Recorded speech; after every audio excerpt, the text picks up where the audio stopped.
بسم اللہ الرحمن الرحیم۔ سلسلہ دروس احیاء العلوم بحمد اللہ تعالی۔ آج ہمارا درس نمبر 120 ہے۔ 119 دروس مکمل ہو چکے۔ ذکر و اذکار کے متعلق ہمارے دروس چل رہے تھے، ذکر و اذکار کی فضیلت کے لحاظ سے، تو وہی سلسلہ آگے بڑھاتے ہیں۔ نبی کریم علیہ السلام کی ایک حدیث سے پاک ہے کہ نبی کریم علیہ السلام نے ارشاد فرمایا، جس شخص نے لا الہ الا اللہ پڑھا وہ شخص جنت میں داخل ہوگا۔ من قال لا الہ الا اللہ فدخل الجنہ۔ اب اس کا کیا معنی ہے کہ کیا یہ کلمہ اللہ کا جو ذکر ہے وہ کرنے سے انسان جنت میں داخل ہو جائے گا؟ مطلب کوئی شخص بھی وہ کلمہ پڑھ لے تو کیا اس شخص کو جنت نصیب ہو جائے گی؟ تو علماء نے کہا کہ اس کلمے کے تقاضے ہیں، ان تقاضوں میں جو عبادات ہیں، حقوق اللہ ہیں، حقوق العباد ہیں، ان پر بھی عمل ہونا ہے۔ مطلب یہ چابی جو ہے جب تالے میں لگتی ہے تو جنت کا یا دروازہ جو کھلے گا تو چابی کے ساتھ جو دندان ہوتے ہیں چابی کے جس سے تالا کھلتا ہے، وہ دندان جو ہیں وہ باقی ہماری عبادات ہیں۔ اگر اس کا فضل و کرم ہو تو وہ بخشنے پہ چاہے تو یہ اس کی مرضی ہے، لیکن بظاہر جو قوانین اور اصول ہیں جنت جاننے کے لحاظ سے وہ اس کے اغراض میں عبادات داخل ہیں کہ انسان کلمہ بھی پڑھتا ہو، ساتھ اعمال صالح بھی کرنے والا ہو، حقوق اللہ اور حقوق العباد پر بھی عمل کرنے والا ہو، تب جو ہے وہ کلمے کا فیضان اور ذکر الہی کا جو فیضان ہے وہ ہم کو نصیب ہوگا۔ نبی کریم علیہ السلام نے ارشاد فرمایا، حضرت موسیٰ علیہ السلام نے اللہ تعالیٰ جل جلالہ کی بارگاہ میں عرض کی، یا اللہ مجھے ایسا وظیفہ بتا جس سے میں تجھے یاد کروں، تو اللہ نے فرمایا لا الہ الا اللہ پڑھا کرو۔ حضرت موسیٰ علیہ السلام نے اللہ کی بارگاہ میں عرض کی، یا اللہ ایسا وظیفہ بتاؤ جو خاص میرے واسطے ہو، جو صرف میرے لیے ہو۔ اللہ نے فرمایا اے موسیٰ اگر ساتوں آسمان اور ساتوں زمین ترازو کے ایک پلڑے کے اندر رکھ دیے جائیں اور دوسرے پلڑے کے اندر لا الہ الا اللہ رکھ دیا جائے تو لا الہ الا اللہ والا کلمہ جس پلڑے کے اندر رکھا جائے گا وہ پلڑا جو ہے وہ سب پر بھاری ہو جائے گا، سب سے وزنی ہو جائے گا۔ مطلب وہ طاقت نہ اللہ نے ساتوں زمین کو بخشی ہے نہ ساتوں آسمان کو بخشی ہے، جو طاقت اللہ نے لا الہ الا اللہ کو بخشی ہے۔ تو لہٰذا اس کا وظیفہ اور اس ذکر پر معمول اور اس ذکر سے ہماری زبان کا جو تر رہنا ہے وہ انسان کے واسطے انتہائی فضیلت والی چیز ہے۔ حضرت سیدنا خواجہ غریب نواز معین الدین چشتی اجمیری رحمۃ اللہ تعالی علیہ ونور اللہ تعالی مرکزہ، آپ جو ہیں ہندوستان میں ایک ایسے ہندو کے پاس گئے جو مشرک تھا، بت کے اندر وہ شخص مستغرق تھا عبادت کے لحاظ سے، لوگ جو تھے وہ بتوں کی عبادت کیا کرتے تھے۔ تو ایک مرتبہ وہ کسی مشکل کے اندر پریشانی میں جب مبتلا ہوا تو وہ بت کے سامنے گیا، اپنے سر کو جھکایا، اپنی حاجت کو طلب کیا، اپنی پیشانی کو جھکایا، اس طرح لوگ کرتے ہیں مشرک وغیرہ، تل لگایا ہر لحاظ سے کہ میری پریشانی جو ہے وہ دور ہو جائے۔ سوچا کہ مسلمان اللہ تعالیٰ کو مانتے ہیں، اللہ ان کی فریاد پوری کرتا ہے۔ تو اس شخص نے کیا کہا، اللہ تعالیٰ جل جلالہ کے آسمان کی طرف اس شخص نے نگاہ اٹھائی اور اس نے رب کو یاد کیا۔ جیسے یا اللہ کہا نا تو آواز قدرت آئی، لبیک یا عبدی، لبیک یا عبدی، اللہ اکبر۔ تو فرمایا بندے مانگ، کیا مانگتا ہے؟ تیری مشکلات دور ہو جائیں گی، تیرا جو دامن ہے وہ خوشیوں سے بھر دیا جائے گا، سعادت مندی سے بھر دیا جائے گا۔ فرشتوں نے عرض کی، یا اللہ یہ اتنے عرصے سے مشرک ہے، یہ بت کے سامنے اپنی حاجت کو رکھتا ہے، یا اللہ اس نے تجھے بلایا، تو نے فوراً لبیک عبدی کہہ دیا۔ اللہ نے فرمایا بت بھی نہیں بولتا، نہ وہ جواب دیتا ہے۔ اگر آج میں نے اس بندے کے جواب پر میں نے جواب نہ دیا، بندے کی پکار پر، بندے کے سوال پر، بندے کی عرض پر میں نے جواب نہ دیا تو اللہ نے فرمایا بت میں اور پھر میں رب میں کیا فرق رہ جائے گا؟ اللہ اکبر۔ تو یہ بات تھی کہ جب اللہ تعالیٰ جل جلالہ کی طرف سے اس شخص کی مشکلات حل ہو گئیں تو اس شخص نے کلمہ پڑھا لا الہ الا اللہ محمد الرسول اللہ صلی اللہ علیہ وسلم کہ کوئی الہ نہیں مگر اللہ، محمد اللہ کے رسول ہیں صلی اللہ علیہ وسلم، اس کے بعد وہ شخص دائرہ اسلام کے اندر داخل ہو گیا۔ اچھا، مسلمان اور مشرک یا کافر کے درمیان جو فرق ہے وہ اسی کلمہ کا ہے۔ مطلب وہ لوگ کلمے کو نہیں مانتے، اللہ کو نہیں مانتے، نبی پاک علیہ السلام کو نہیں مانتے، جبکہ ہم لوگ اس چیز کو ماننے والے ہیں۔ ہم اقرار کیا کرتے ہیں کلمے کے اندر اللہ کے ذکر میں کہ اللہ ہی ہے جو عبادت کے لائق ہے، مستحق عبادت ہے، اور محمد رسول اللہ صلی اللہ علیہ وسلم اللہ کے آخری رسول ہے، اللہ کے آخری پیغمبر ہیں۔ اب اس چیز کو وہ نہیں مانتے، ہمارے اور ان کے درمیان یہی فرق ہے۔ ایک ایسا شخص جو کلمے کو نہیں مانتا لیکن اس نے ہمارے اللہ کو یاد کیا، رب کو یاد کیا، تو رب نے اس کی مشکلات کو حل کیا۔ ہم لوگ کلمے کو ماننے والے ہیں، اس پر یقین رکھنے والے ہیں، ہمارے ایمان کی بنیاد کلمہ ہے۔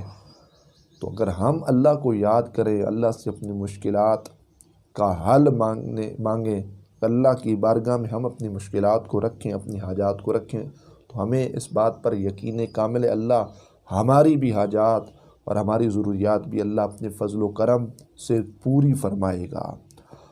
اللہ اکبر۔ قرآن مقدس بھی کہتا ہے نا کہ ہر شے اللہ کی تسبیح کو بیان کرتی ہے، اللہ کا ذکر کرتی ہے۔ ہر شے جب اللہ کا ذکر کرتی ہے تو ہمارے واسطے بھی ضروری ہے ہماری زبانیں اللہ پاک کے ذکر سے تر رہیں، کبھی کلمہ پاک سے، کلمہ شریف لا الہ الا اللہ محمد رسول اللہ، کبھی سبحان اللہ و بحمدہ، کبھی سبحان اللہ العظیم، کبھی سبحان اللہ، کبھی اللہ اکبر، کبھی الحمدللہ۔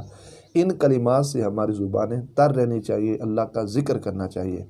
اور یہاں پر حضرت سیدنا ابن عباس رضی اللہ تعالیٰ عنہما صحابی رسول علیہ السلام نے فرمایا، وہ فرماتے ہیں ہر درخت اللہ کی تسبیح کو بیان کرتا ہے، مطلب ہر درخت اللہ کا ذکر کرتا ہے، اور فرماتے ہیں کہ ہر چیز کی جو تسبیحات ہیں وہ اس کی حیثیت کے برابر ہے۔ مفسرین فرماتے ہیں دروازہ کھولنے کی جو آواز آتی ہے، یہ جو چھت کا چٹخانہ ہے، یہ حقیقتاً اللہ کی تسبیح کو بیان کرتے ہیں۔ بظاہر ہم اس چیز کو نہیں سمجھ سکتے، لیکن یہ اللہ کی پاکی کو بیان کرتے ہیں، اللہ کی تسبیحات کو بیان کرتے ہیں، یہ حقیقتاً اللہ کے ذکر کو بیان کرتے ہیں۔ اللہ اکبر۔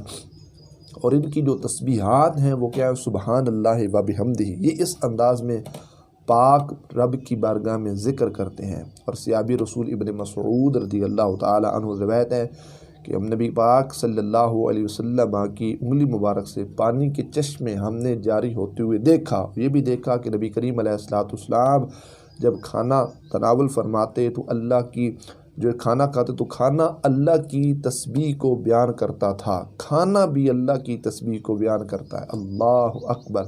تو کائنات کی ہر شے جو ہے اس پاک رب کی بارگاہ میں ذکر کرتی ہے، اس کی بارگاہ میں تحمید، تعریف، تحسین کرتی ہے، اس کا ذکر ادا کرتی ہے۔ حضرت سیدنا جابر رضی اللہ تعالیٰ عنہ سے روایت ہے، نبی کریم علیہ السلام نے ارشاد فرمایا افضل جو ذکر ہے وہ لا الہ الا اللہ ہے۔ اور نبی کریم صلی اللہ علیہ وآلہ وبارک وسلم نے ارشاد فرمایا جو شخص گواہی دے، کیا گواہی؟ مطلب اللہ ایک ہے، محمد اللہ کے رسول ہے، اس کلمے کا پاسبان ہو، اس کلمے کا یقین رکھنے والا ہو، اس کلمے کا پڑھنے والا ہو، اس پر ایمان رکھنے والا ہو۔ جو شخص یہ کہے لا الہ الا اللہ محمد الرسول اللہ صلی اللہ علیہ وسلم، تو اللہ اس شخص پر دوزخ کو حرام قرار دیتا ہے، اللہ اس شخص پر دوزخ کی آگ کو حرام کر دے گا۔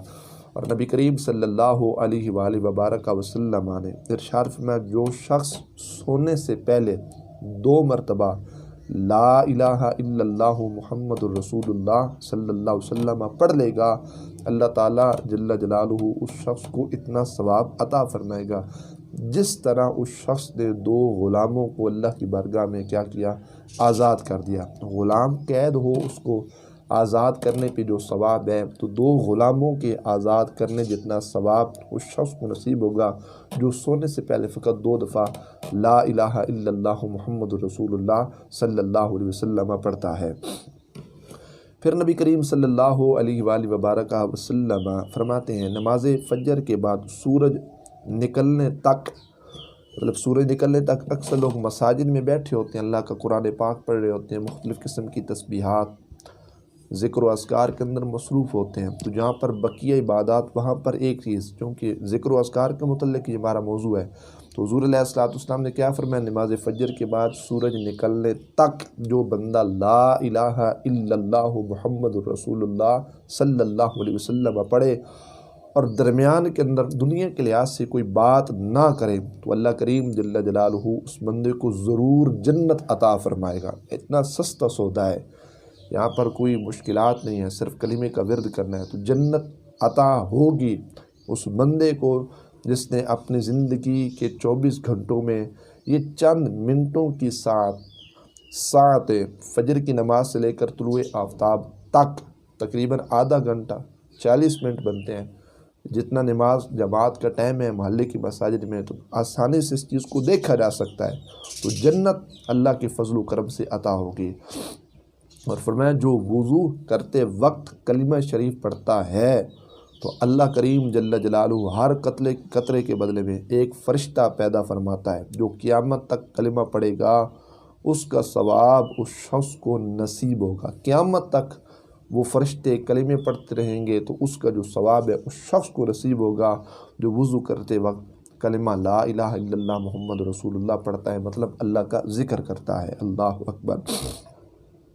اور نبی کریم صلی اللہ علیہ وآلہ وبارک وسلم نے ارشاد فرمایا کہ ایھا الناس قولوا لا الہ الا اللہ محمد رسول اللہ تفلحوا، اے لوگو کلمہ لا الہ الا اللہ محمد رسول اللہ پڑھو تم کامیاب ہو جاؤ گے۔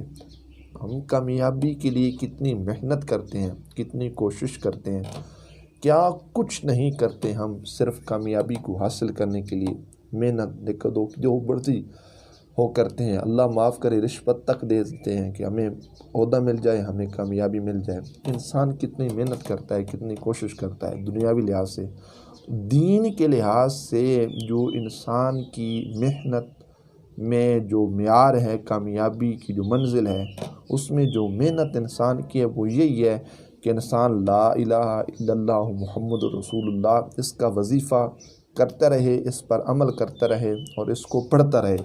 یہ حقیقی ہماری کامیابی ہے، اور یہ ایک ایسی کامیابی ہے جو دنیاوی کامیابی میں ہے۔ دنیاوی لحاظ سے دینی مشکلات ہوں یا دنیاوی مشکلات ہوں، اس میں بھی اللہ ہمیں کامیاب عطا فرمائے گا۔ کلمے پڑھنے سے جو ہمیں کامیابی نصیب ہوتی ہے، اس کامیابی کا تعلق قبر کے ساتھ بھی ہے۔ قبر کے اس اوکھے اور مشکل مراحل میں بھی اللہ کریم جل جلالہ اپنے ذکر کے طفیل، ذکر کے توسل سے اللہ ہمیں قبر میں بھی کامیابی نصیب فرمائے گا۔ سوالات کے جوابات میں اللہ ہمیں ضرور کامیابی نصیب فرمائے گا، کیونکہ حدیث میں نبی کریم علیہ السلام نے فرمایا کلمہ پڑھو تم کامیاب ہو جاؤ گے۔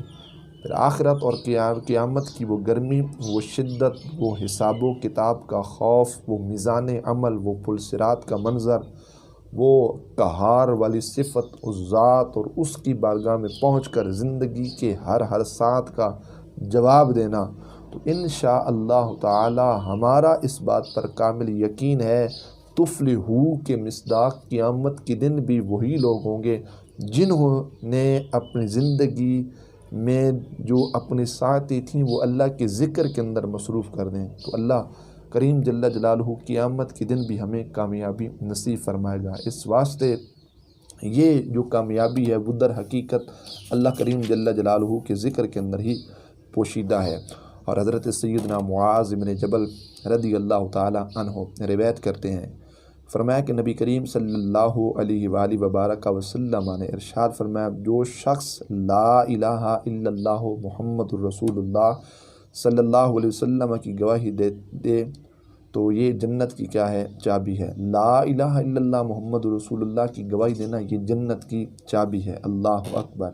اور نبی کریم علیہ السلام کے غلاموں، یہ بہت بڑی سعادت مندی ہے، اس کے اندر اللہ نے اتنی رحمتیں اور برکتیں رکھی ہیں۔